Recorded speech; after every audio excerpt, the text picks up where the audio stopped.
Hey everybody, this is Matthew Soltesiak and you're listening to Not the Same Old Lions podcast. Using my sportscasting background, I speak with a variety of guests and interview key players to gain more insight on what makes this team go. As the Detroit Lions enter a new gritty era, we'll look beyond just the kneecaps when it comes to the analysis. Welcome to another episode. In this episode, we preview the Detroit Lions Thanksgiving matchup with the Green Bay Packers. In addition to our usual game preview, we hear from a reporter who covers the Packers regularly. We'll talk about how the Packers have done since that first matchup against the Lions. We'll also discuss areas of success and concerns for Green Bay. Let's get to it, Lions fans. Hi, this is Billy Sims, and you listening to Not the Same Old Lions podcast. I'm joined today by Lauren Helmbrecht, sports reporter for the CBS affiliate WFRV-TV out of Green Bay, Wisconsin.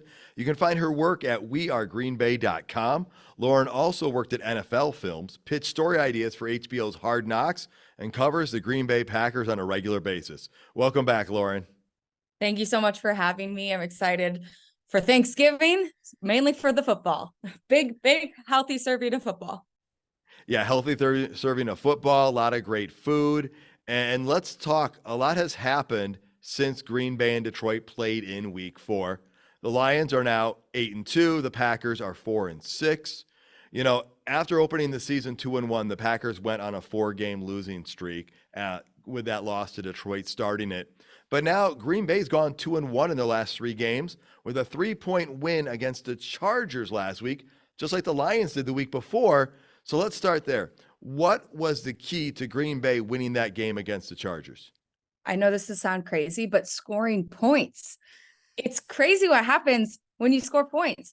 Going into this game, the big conversation was, could the Packers keep up with the Chargers, who score an average of 27 points per game?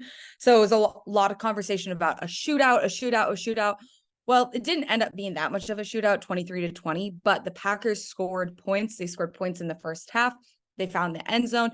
And during that 4-game skid, that was the big issue for Green Bay, was starting games so slowly. They ranked in the top 3 of worst scoring defenses, if not worst, in the first half of games. And then in the third quarter, they were the best scoring team in the league because they could always put up points. So now in this 2-1, most recent 3-game stretch, the Packers have been able to find back the end zone in the first half of the game, which just makes it so that they're not starting 1, 2, 3, 4 steps behind coming out of halftime. All right, and that's probably, would you say that's been the difference in the last 3 games where they've gone 2-1 compared to that 4-game skid?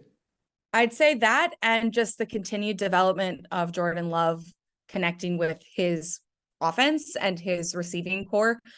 Against the Chargers, major appearances by Jaden Reed, by Tucker Kraft, who's not even the first string tight end, Luke Musgrave, Tay Wicks, Christian Watson scored his first touchdown since early in the season. Romeo Doubs continues his touchdown streak. So just continued development with the receiving core. Jordan Love had the first 300-yard passing game for Green Bay since December of 2021. So it's been a long time coming. Definitely his statistically best performance so far in his short career. And obviously that's just more things clicking together than obviously at the beginning of the season. Well, you said it right there, that passing, those passing numbers by Jordan Love, 322 yards and 2 touchdowns. I thought it was interesting, if I'm not mistaken, Matt LaFleur actually mentioned that the Packers had not had a 300-yard passer in like 2 years or so. I didn't know if there was a little jab in there or if it was just a compliment of the current quarterback. But would you say also, in addition to that, is confidence growing again with him from the fan base? So to the jab, I think it's more one of those stats that gets read out during the game that just gets relayed around. Like, this is, everyone latches on A.J. Dillon's longest career run from 2 weeks ago, his 40-yard run. I don't think Matt LaFleur had notes in the back of his pocket of A.J. Dillon has had a rush of 38 yards, and today was his longest. But if it gets announced in the press box, I think that's kind of how people latch onto it. But if people want to read into it more, I'm not going to tell them not to. And then The confidence, I like the way you added that question, the confidence of the fan base, because the confidence in Jordan Love within the locker room has seemed fairly unwavering after the game against the Chargers, where Sean Gary said, stop playing with that man. We knew that this is who he was. Romeo Doubs, the wide receivers, continued to say, yeah, I mean, nothing's really changed. This is who Jordan was. This is who Jordan is. But I definitely think when the numbers start matching up, when Jordan's not throwing a late game Hail Mary interception that loses the game, similar to what happened in Pittsburgh 2 weeks ago, I think it's easier for fans to see what the Packers see in him. All right, well, let's turn to the running game. Aaron Jones was injured in the game against the Chargers, and, he and A.J. Dillon are both averaging about 3.7 yards a carry. And so how does that injury bode for the offense, and how could they do without him if he's not there? So it wasn't just Aaron Jones who gets carted off. Within 2 or 3 game minutes, the Packers' third running back, Emmanuel Wilson, was also carted off with an injury. They had to pull out a second cart. We were kind of joking that they set Aaron down and then turned it right back around and ran out as quickly as they could to get Emmanuel. So for one whole half of the game, the Packers only had one running back. Jaden Reed even joked, hey, I'll start playing running back if they need me. Now, realistically, that's not going to happen for an NFL team. Even on a short week, the Packers have already started making moves. So they signed Patrick Taylor to the active roster. And then former 1,000-yard rusher James Robinson, he's back on the practice squad. And people remember him from his Jaguar days. It's been a couple years since he's been at that peak, but if he can do it, he can do it. And so what we know right now is that Aaron Jones has avoided a major knee injury. He said he still needs to do some testing, but he caught a break, quote unquote. So that's a positive. But at the same time, so much of the Packers offense and heartbeat runs through Aaron Jones. So losing him for any period of time is bad for the team in general. They used his injury as a rallying cry against the Chargers going into that second half. And with 13 minutes left on the clock in the game, he had been watching in the locker room, looked around and said, I'm the only one in here. And A.J. Dillon's the only one out there. I should go out there and support him. So he literally went back out and was coaching A.J. up to help him finish the game. And if that doesn't show you who Aaron Jones is, I don't know what does. So having him in any capacity is a benefit for the Packers, but right now they are bolstering that running back room, knowing that they have 2 injured of the 3 starters against their Week 11 opponent. That's an incredible story about Aaron Jones going out there to support his teammates and coach up while he wasn't able to be in the game. And so hoping he gets a speedy recovery, because you never like seeing it when a player gets hurt. You already spoke about the rookies a little bit. Jaden Reed, I actually think he took a handoff, I think, in that game and had a pretty nice run for a touchdown. Luke Musgrave, both of those guys seem to be making quite an impact in the passing game early on. Can you kind of talk about what you're seeing from them on the field? It's very interesting how immediately involved they've been, knowing that going into the season, Romeo Doubs and Christian Watson were the quote unquote veterans.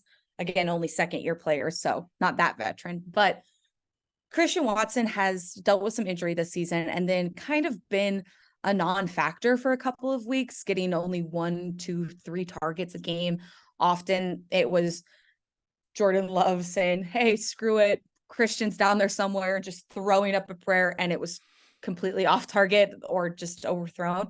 So seeing him get reintegrated into the offense was a big benefit in this Chargers game. But I think in his absence, I'll say that word loosely because he's been there, but just an absence of impact, Jaden Reed has really stepped in. He's very fast and he's very versatile, and the Packers really like that. And then Luke coming in, having been very fast and very highly touted coming out of Oregon State, he's lived up to that. There is kind of a joke that he needs to work on his footing a bit, because often when he makes catches, it's the yards after the catch that will really take him from being a good tight end to a really good tight end. So that's something I'm hoping to see some development from, to show that he's learned as he continues. All right, well, let's transfer over to the defensive side of the ball. This is a group that we spoke about a couple of times. You said they're quite talented with their individual parts, and you said it was how can they do as a collective. So how have they been doing as a unit in the last few weeks, and how have they progressed since the Lions faced them? They've been injured. That's how they've been doing. They've been watching a lot of each other from the sidelines. The Packers secondary looks completely different than what was expected of them at the beginning of the season, due primarily to injury, but also Rasul Douglas being traded to the Buffalo Bills. So that unit, they've been doing pretty well. The Packers going into the Chargers game were ranked 7th in passing defense in the league. And that's primarily because teams know that they can exploit Green Bay's the run defense. So leading into the Steelers game, the Packers had only given up an average of 65 rushing yards in the 2 previous games. And then they were just absolutely torched by 2 Steelers running backs who had season highs, and they ran for over 200 yards.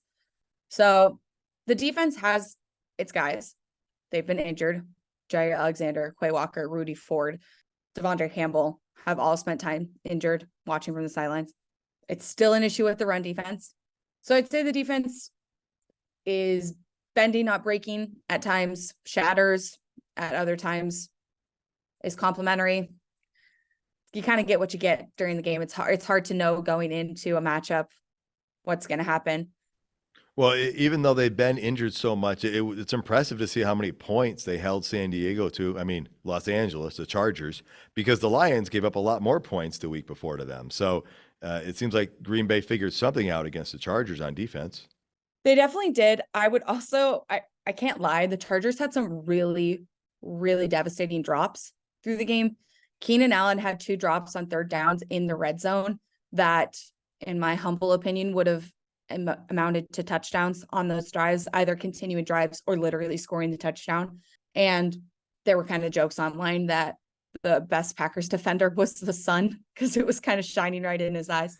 But even at the end, Quentin Johnston dropped what would have been a go-ahead field goal, set them up for a go-ahead field goal, and he just had a drop on that one. So very much a complimentary game against the Chargers, very much a bend, don't break kind of game.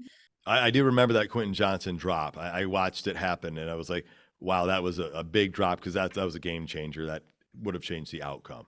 I agree. Well, the Packers are heading to Detroit for Turkey Day, for Thanksgiving. Even though Green Bay has a losing record at this point, we know these teams in a division battle, anything goes. We've seen the Lions with losing records beat the Packers. And so we saw the Lions last week come back against the Bears late. And that game was in doubt until the final seconds. And so Green Bay coming in, they have a legit shot of winning the rematch. If they're going to do that, what's it going to take for the Packers?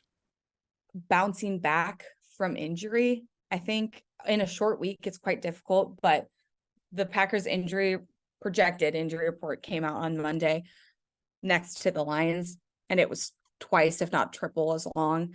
And as much as these young guys have stepped up, they've done so against the Chargers, against the Rams, both teams that have had struggles in their own right, against the Lions team that for most of the season seems like they're really clicking. I would say that the Bears game showed some cracks, especially with Jared Goff's interceptions. Those were tough, but they won in the end. And at the end, it doesn't matter how you win. It's that you won. But I think against a very seemingly well-functioning team, the Packers need to be at strength. And so the running back injuries really makes the Packers offense very one-dimensional. And that is something that the Lions could really exploit if the Packers are just having to throw. And I think Green Bay fans will get flashbacks of Jordan Love overthrowing deep balls or throwing interceptions deep because he's under so much pressure and he's just trying to advance the ball. I think if the Packers want to make this a game, they have to score in the first half. They have to get points on the board because for too many weeks they were down and out going into halftime and had to rally themselves in the third and then couldn't overcome the deficit that they'd accrued. And I think it's Thanksgiving. It's a short week for both teams. It's a rivalry. So again, like you said, you can't really say what's going to happen. But like we said at the beginning of the season, the Lions are looking good this year, and they proved it. They're 8-2 for a reason. They're a good team. Well, obviously the Lions are favored coming into this game, but just because you're favored doesn't mean you have the game. So my question for you is, if the Lions want to win this game, what does Detroit need to do against Green Bay to ensure that to happen? Run the ball would definitely be a factor. I think having Green Bay's defense needing to respect the run will make it so that the Lions offense can run as a whole more efficiently, because if Green Bay is playing for the run and has to play soft, then there's more options for down balls later in the game. Not turning the ball over, I think keeping possession. Green Bay's done a pretty good job of capitalizing on turnovers this season. And so winning the turnover battle for the Lions will just, I mean, almost in any game, if you win the turnover battle, you're pretty much setting yourself up for success. And then just scoring early and often, because the Packers are used to trying to come from behind, but there's only so many minutes after halftime. There's only so many drives that you can do after halftime versus a whole game. So if you get on the board early, it just makes it hard for everyone. So Lauren, I know the Packers don't play every Thanksgiving like the Lions do, but I have to ask, do you have any memorable Thanksgiving Day game memories of watching football? I remember watching the Cowboys growing up on Thanksgiving. My grandpa is an Eastern Illinois alum, and Tony Romo also went to Eastern Illinois. So whenever Tony Romo was playing football, my grandpa would remind me that they both went to the same college. And he'd like to joke that he was the better football player of Eastern Illinois. So we always had Thanksgiving at my grandparents' house. And if the TV was on and the Cowboys were playing, I was finding out that Tony Romo went to Eastern Illinois because Papa had to tell me. Nice. That's an awesome story. Yeah, because the Lions and Cowboys are the two teams that have played every year. And, a handful of years back, they added a third team to it. I want to share with you, because you went to Syracuse as well. I have a memory that always sticks out, because when I was at Syracuse, I spent Thanksgiving with 5 classmates, and we went to one of their parents' houses in a small town in central New York. And when I got to the house, I quickly realized there was not a television in the house. No. Yeah. So I was going through my mind, like, what am I going to do? Now, smartphones weren't a thing back then like they are today. This is back in 2005. And I realized, other than going somewhere else to see the game, I was going to have to come up with an idea or something, and found an old school boombox radio in the house. And so I'm like, all right, I guess we'll listen to it on the radio. And so I turned on the game, and they all wanted to play some cards and stuff. And then pretty quickly, they made it known they didn't really want to listen to the game. No. What are you doing? Yeah. It's Thanksgiving.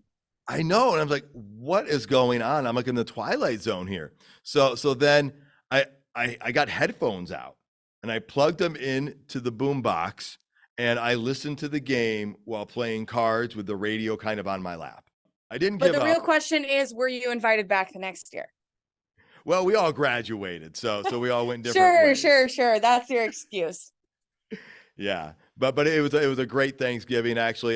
That was my roommate. He and I are still really close friends today. So it did not ruin. There's a happy ending. There's a happy ending in the end. There is. And so other than like living in Cameroon for 2 years, I don't think I've missed a single Thanksgiving Day game by the Lions. Pretty big deal for Lions fans here. You are going to be at Ford Field. You get to experience it. How you looking forward to that, or what are your expectations? I'm really looking forward to the spread in the press box. I hear they do really good Thanksgiving food. I am a pescatarian, so I don't eat the turkey. But surprisingly to some, Thanksgiving is my favorite food holiday, because the turkey is usually the only dish that has meat in it. So everything else I can eat. So it's great. I usually have a plate full of sides. So I'm looking forward to that. And then obviously enjoying some football in between my meals. That is awesome. Yeah, I actually got to go as a fan back in 2011 when the Lions played the Packers. One of my good friends is a Packers fan, so we went together and had a great time. It's a great event. The Lions do it right at Ford Field. You're going to have a great time. Thank you so much for joining the show and talking Packers, and I wish you safe travels to Detroit. Thank you so much, Matt. Happy holidays. You as well. And now here's the rest of the Lions versus Packers Thanksgiving Day preview. This is Corey Schlesinger, and you are listening to Not the Same Old Lions podcast. I'm joined by Coach Jerry Angers, named Michigan High School Coach of the Year, as well as Coach of the Week by the Detroit Lions. He's also mentored numerous players at the college level and some all the way to the NFL. Coach, it's good to have you here again to do another game preview, especially coming off a Lions victory. Oh, one day after and 3 days away from our third game in 11 days. Love it. Yeah, as a fan, there's nothing better than a lot of football, especially looking forward to Thanksgiving. Folks, as we get into this, reminder to you listeners out there, please hit the subscribe or like button. That is helping us build momentum. And yeah, that was quite a game on Sunday versus Chicago, but now the time to celebrate's got to be put on pause, right? That comeback, because the Packers are coming to Ford Field on Thursday. Short week. Last year, the Lions faced Buffalo on the short week. Now, Coach Campbell was asked how it might be different this year, having already faced the opponent earlier in the season, where last year Buffalo was an unknown quantity. Here's what the coach had to say. It does, just because you have common knowledge of what they do, and then you just, as you watch the tape, you want to see how much of it still lines up, and their personnel, but they have the same thing on us too. We've said that. So I guess if anything, it's a little easier on both of us. So obviously it helps both teams, right? But if I'm the Lions, I got to say I like this situation better, having already faced Green Bay earlier than the season, than last year's situation. What are your thoughts on this, Coach?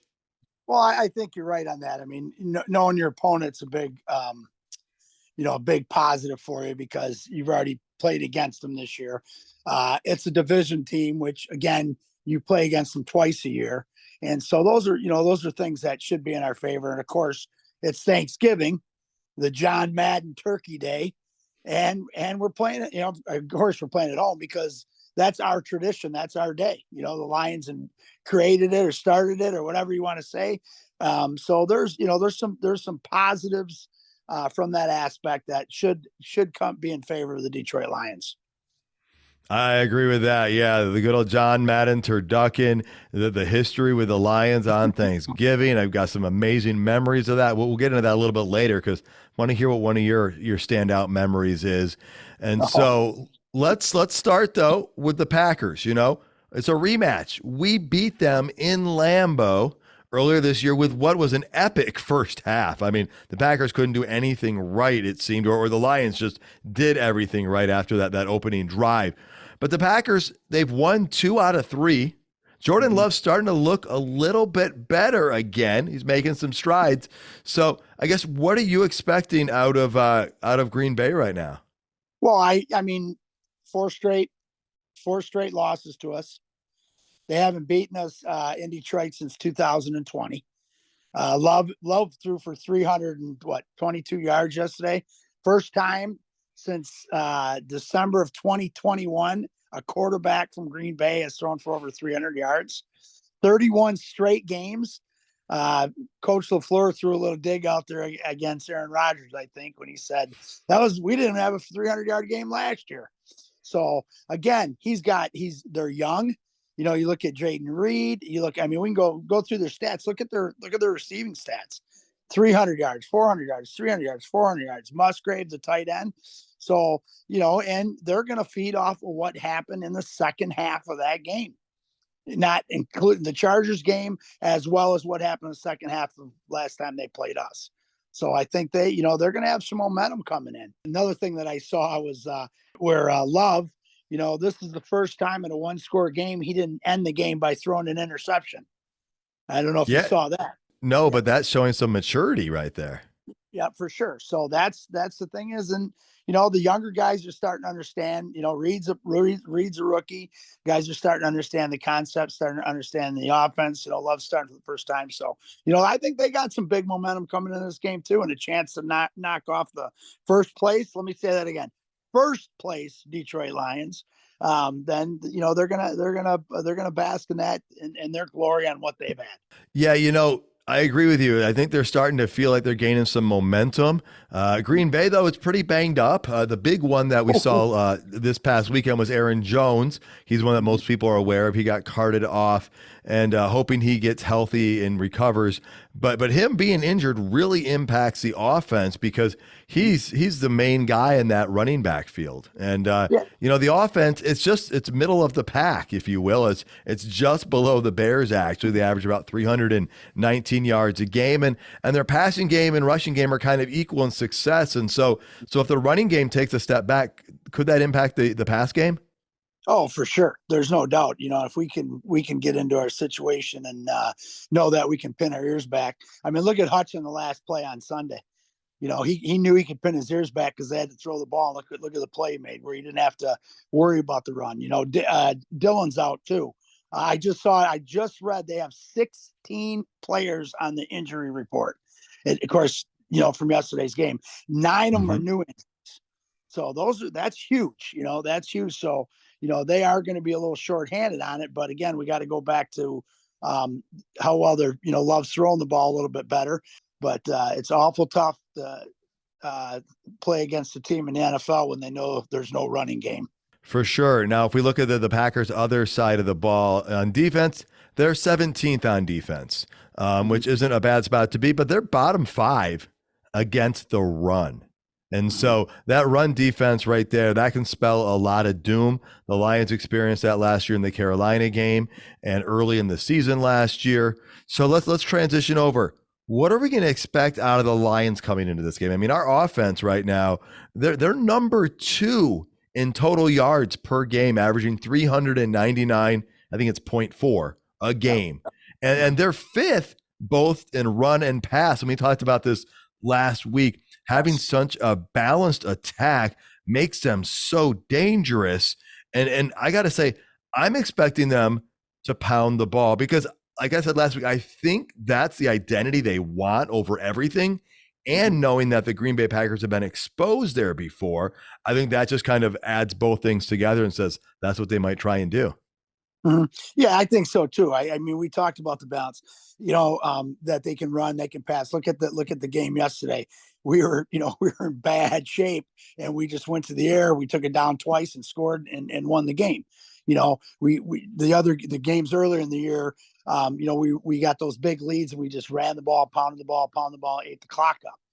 Yesterday, they had the ball for 40 minutes, and so we had to throw the ball to get back into it. Sometimes the balance, and I'm going to bring it up because sometimes the balance hurts us a little bit because we think we can do things in situations we don't need to. And I'm gonna bring up the third quarter again. We got beat 10-0 yesterday in the third quarter. We ran the ball to start the third quarter. We had a second or 3rd and 2, and we tried to throw a touchdown pass with Gibbs going down the sidelines. We got sacked, and the game turned on that point. They outscored us 10-0. So, I'm hoping. And again, I never question them as a coaching staff because they're the best. But again, third quarter, hey, if we're pounding the ball, let's just pound the dang ball. Let's pound the football. Let's not out coach ourselves. And that's just my feeling. So I think that's part of it. We're talking, Matt, about it being so balanced that, we just hit them for 2-3 big runs. Let's hit them over top right now. Yeah, that's not us. We're gritty, man. Let's grab our lunch pails and throw our hard hats on and get in the trenches and let's go. Yeah, I hear you. The hardworking team. And you're right, though, that because of the turnovers and everything, they were in a spot where they couldn't run it anymore because there just wasn't enough time left in the game. They had to go to the throwing in the air, and that was really nice that happened. Now, defensively, the Lions, they dropped down to number 9th overall. They're number 5 still against the run, and they actually did a pretty good job against the run if you take away the Justin Fields scrambles. And I know that's part of the running game, but a quarterback running is different than stopping the traditional run game. And so they still did well against that, but they fall into middle of the league against the pass. And I got to tell you, I don't think they're going to take Jordan Love for granted going into this game. Coach Campbell talked about it. Here's what he had to say. Yeah, I just think it's, he's connected on some of these throws, man. He's, I feel like he's always been pretty poised, really. It just, some of these connections they haven't been able to connect on some of these critical moments. I feel like he's, he's making those. He's, he looks pretty composed. He's athletic enough. He's got a big arm talent. And the run game has helped them with that as well, just for what they're able to do and what they want to do. So I would say they're executing. He's executing.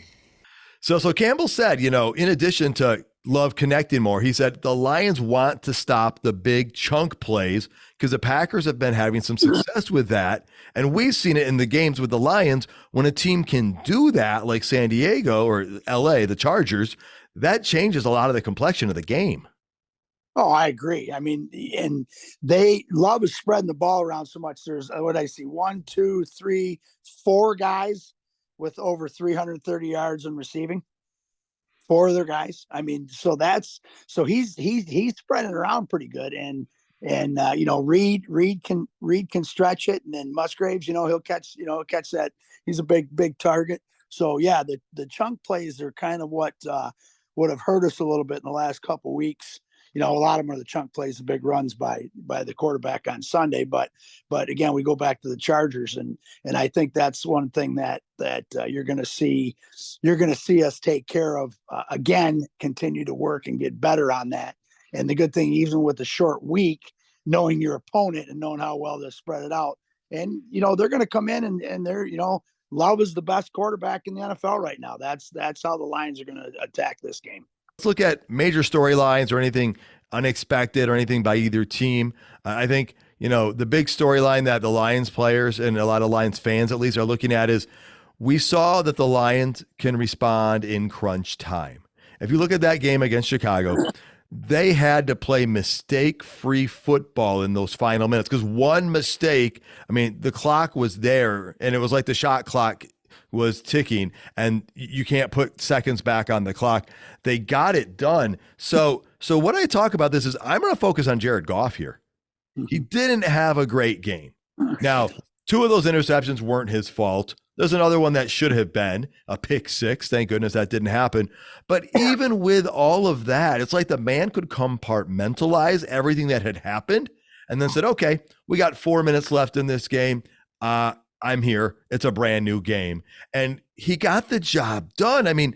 Coach, you've seen a lot of football. You've coached a lot of football players. That's got to be a pretty darn impressive ability for a quarterback. It's the it factor or the him factor, as they say on Monday Night Football. The guy, listen to his press conference, listen to what Campbell talks about him, reading stuff on what his teammates are talking about him. He comes to the side. He made that joke last night they were making that joke last night about who booed me. He doesn't care. He even said they should have booed me. I played bad. But it's like he takes every mistake and every little thing that goes wrong within a game, like you said, puts it in the back of his head, says, I'm not going to do that again. And I'm going to go through my progressions and make plays. He made the point, hey, there's going to be interceptions where a ball gets tipped. There's going to be interceptions where my tight end is going to a route and he gets hammered by a linebacker coming across the middle, and I throw the ball to where it's supposed to be. And I think that's the biggest thing. But for him to be able to take in crunch time, in 2-minute drill time, where they're not in a huddle, they're not talking, they're calling from line of scrimmage, him to process what the defense looks like in front of him in that short throw where they're probably snapping the ball every 13, 16 seconds, and him to process the coverages and him to process who's going to be open and when to throw the ball, where to throw the ball, and how to throw the ball. It's just unbelievable. He is not getting enough respect in the NFL. And I think he knows it. And does he care? No. But does it fuel him? Yes. And I'm sorry. I think he is in those instances, he is in the top 2 or 3 or even not 1 quarterbacks in the NFL. I'm going to argue about it because he continues to do things. We win in the shootout. Okay. We win coming from behind. Back-to-back games. You can't write a script any better than what Jared Goff is producing for us week in and week out, as well as the Lions. But Jared Goff is the clog. He's what makes it go. I agree. Even earlier in that game, that touchdown pass to Amon-Ra St. Brown, it's like, how do you fit the ball in that window? Now, I know they say, if you can get pressure on Goff, he doesn't do as well. And let's be honest, that's true for every quarterback. But the thing I want to look at is how well did he perform when it was crunch time? Because when you're winning and it's early in the game, you can play loose, I presume, Coach. I'm going to have you speak to this in a minute. But when it's, again, the area where you can't make mistakes because there's not another time to get the ball back. I mean, is that where you look at a player and you can tell whether they're going to tense up and tighten up and maybe, overthink it or how does that change it? And, what is it that you look for in the player in that situation?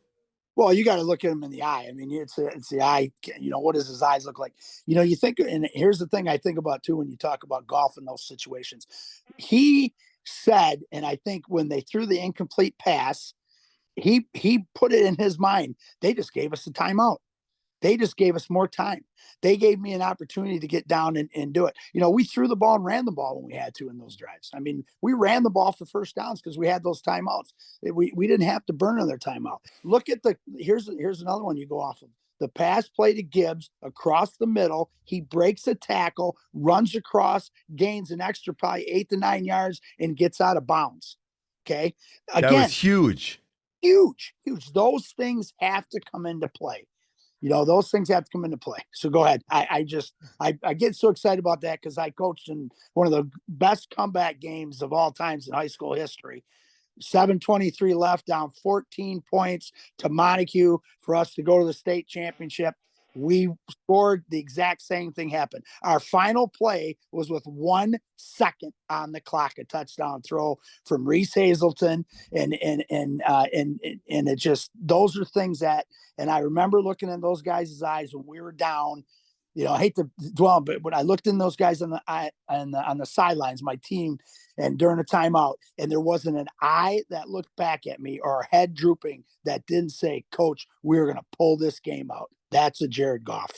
That is amazing. And, I remember covering one of your games years earlier when you were just south of the bridge and you guys came back and had an epic come from behind victory that was back and forth. And so I know what you're talking about those come from behind wins and the multiple people that can play roles in them. You were just talking about Jahmyr Gibbs.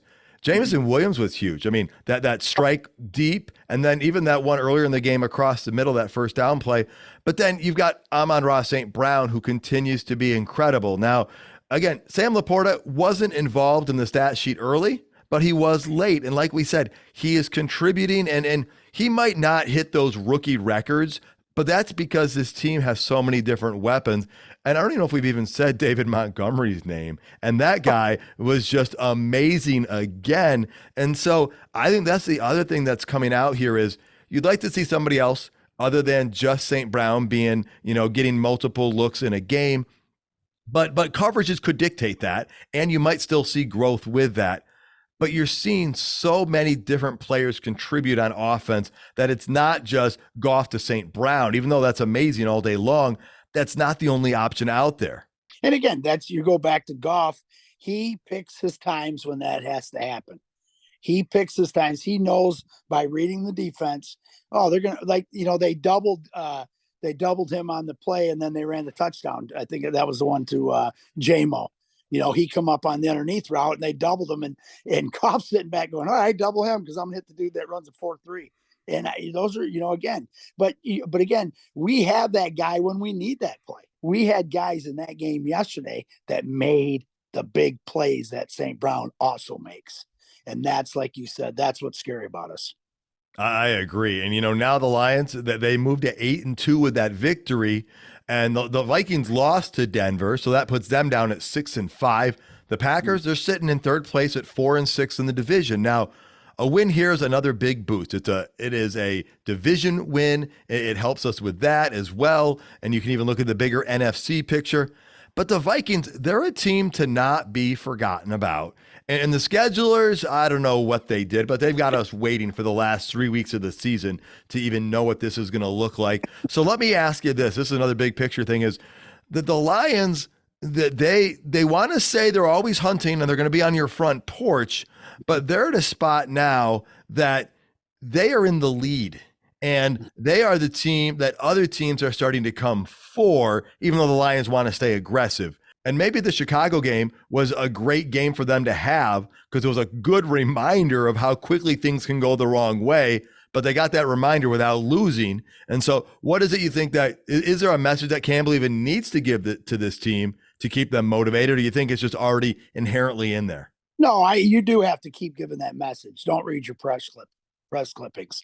You have to, it's the NFL. Anything can happen. Chicago Bears came in and smacked us. They smacked us, but we won the game. The Chargers came down and just scored on us at will, but we won the game. And so those are easy reminders. Those are the great learning tools that you can use in the locker room and at practice every day. Go, oh yeah, you guys are world beaters. You barely beat the Bears this week. Or, oh, the Chargers threw 38 on you. And so those are constant reminders that you can always use. Sometimes you learn more from a loss than you do these wins, which was always sometimes in a season you kind of, oh man, if we lose this game, that's going to wake them up a little bit. I think these are wake up calls for our team to realize we have to keep going. We have to keep fighting. The message is stay 1-0 every week, and you don't have to worry about anything. Don't worry about where the Vikings are at. Don't worry about the Packers are coming down. Take care of what we can take care of, and everything will take care of itself. I mean, there's the old saying, take care of the little things and the big things will take care of themselves. That's what Dan Campbell's preaching. That makes total sense. And yeah, the players focus one game at a time. Same for the coaches. The fans, dude, you can't help but daydream. I mean, you sent me a text message about a daydream last night about a Lions fan in bed going to sleep happy. And it had a trophy in it. So like people are daydreaming and night dreaming about where this team can go. So yeah, well, I want to throw out a shout out here about the NFL contest. It's the Fan of the Year contest. And there's a Detroit Lion fan who's representing the Detroit Lions. His name is Robert Gonzalez. He's also known as Lion Eyes. We actually saw him at that establishment in Baltimore when we were out there. Robert has been a season ticket holder since 1990. And if you're listening, I just want to implore you, go to NFL.com and vote for Robert Gonzalez. Let's get the Lion Eyes Lions fan voted as NFL Fan of the Year. That would be an awesome accomplishment too. Oh, heck yeah. And that just shows you what our fan base is all about. So, and that's just great. Now I'll get on there tonight and vote for sure. Awesome. Now, Coach, we're at Ford Field again, 2 weeks in a row. This time it's Thanksgiving. I'm expecting it to be an amazingly packed house. In the past, when the Packers would come to town, you would get a lot of Packers fans there. I was at the Lions-Packers home game last year. We talked about that, and there were some Packer fans there, quite a few. But it was a fun game last year, and that was that game where the defense really stepped up and had like 3 interceptions, I think, and I think Hutchinson had an interception there against Aaron Rodgers, and so I'm expecting Ford Field to continue that atmosphere. It is Thanksgiving. I did go to a game on Thanksgiving against the Packers. Almost got a little throw from Terry Bradshaw. He was throwing to a few people, but he had his arm in a sling back then, recovering from an injury, and so I got to ask you. Are there any Thanksgiving stories that, Lions memories that stick out that you want to share before we get out of here soon? Well, we when we were kids growing up, I went to, I can't even tell you how many Thanksgiving Day games I went to. What we would, we cook turkeys in the parking lot and have Thanksgiving dinner at the parking lot. I got actually 2 great stories. I'm gonna throw the first one was with Steve Willards, John Willards, my buddies from Maryland. It was so cold out, we ended up cooking our turkey in their van. Which today's day and age, people would be going, oh my God, you're going to die of cancer. So that was one of the funnest ones. It was so bad, so cold out. We got inside the van, shut the door. We had the charcoal grill going, and we cooked our food on there and went into the game. But probably my fondest memory was Indianapolis Colts were in town. Peyton Manning. My son was 8 years old. Huge Peyton Manning fan. We ended up getting great seats, sat behind the Colts bench. Duke had his Peyton Manning shirt on, and that was the game that Peyton and again, it wasn't a Lions victory, but Peyton threw 6 touchdown passes, and at the end of the game, Peyton was on the sidelines, standing there. He wasn't playing anymore. And my son said, "Dad, yell at him. I want his autograph." And I'm like, "You yell at him." So Duke's yelling, "Peyton, Peyton, Peyton." And Peyton Manning turned around and Duke waved at him. He had his jersey on and he pulled his sweatband off and gave it to Duke. And so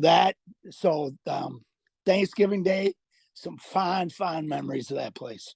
Yeah, I've only been to one game at the place. Those are some incredible stories. Like the story with Duke there, that's one he'll remember forever. And so whether you go to the games or you watch them on TV, I mean, I still remember every year at Thanksgiving, we'd go to my aunt and uncle's. We'd turn the TV off if we started eating like a little bit after, because I think we'd eat around like 1 o'clock. So we'd turn it off, we'd pray, we'd get the food out. And then there was a room where the kids could go eat, and it was in front of the television so we could watch the Lions game. And that was just awesome. And, I mentioned this earlier in another interview, is that I think I've only missed 2 games ever, which was when I was living out of the country, and it really wasn't an option. I mean, I didn't get to watch every game. There's been a year or two where I had to listen to it on the radio, but Thanksgiving, Detroit Lions, turkey. I mean, those things all go together if you're from Michigan and you're an NFL Detroit Lions fan. Yeah, for sure. And everybody in the nation will be watching the Lions play on Thanksgiving. And there's other games, but it's the Detroit Lions Day, period. That's for us. I know there's a people a little far out in the Southwest there, those Dallas Cowboy fans, and they got their tradition too, and they'll be watching their game. But we get to start it off every year, that 12:30 kickoff. I love it. Can't wait to see it. Coach, prediction time. I'm going to throw a couple predictions out there. Nothing too earth-shattering here.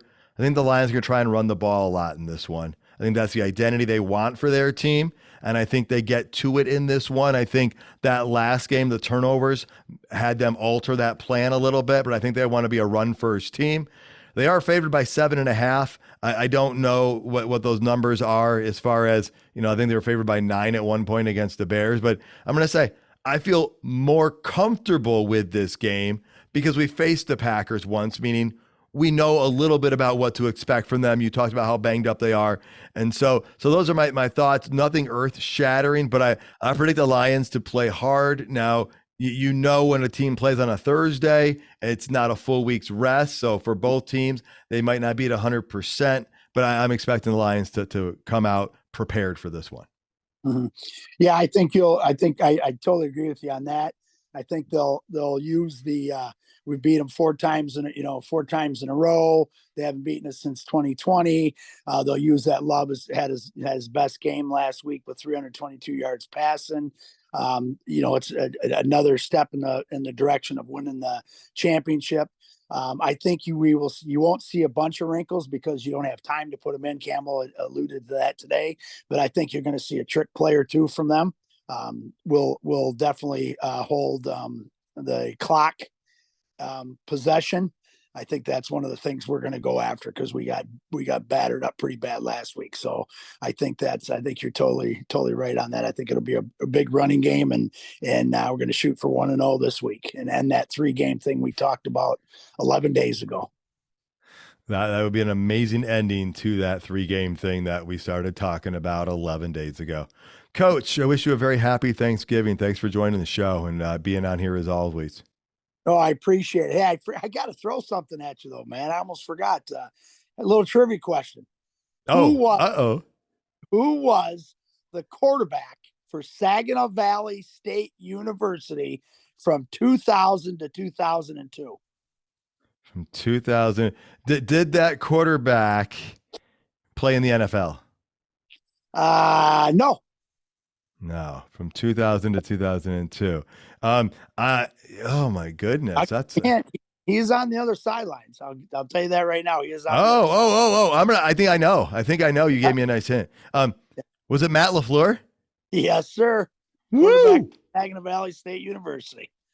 Nice. That was a nice one. I appreciate that hint because I really didn't know where to even start looking or thinking about that one. So yeah, that's a nice one. Also, before we go, you shared your Thanksgiving memories. I shared mine. Folks out there listening, what's one of your favorite Thanksgiving Day Detroit Lions related memories. Would love to hear about it. Either, email me about it or put it in the comments if you're listening on YouTube and just share it with us, because we'd love to know. I'm sure there's some amazing fun stories out there. All right, Coach. Well, we're going to get out of here. Again, have a great Thanksgiving, and look forward to chatting with you after this Lions game, and we get ready for the week after. Sounds good. Happy Thanksgiving to you and the family and all of our listeners. Thanks. You as well. And folks, as always, thank you so much for tuning in. You can find all the episodes at notthesameoldlions.com. If you're listening on YouTube, please hit that like button. And while you're at it, tell your friends, tell your family about it at Thanksgiving. And please subscribe regardless of your listening platform. Until next time, stay gritty, my friends.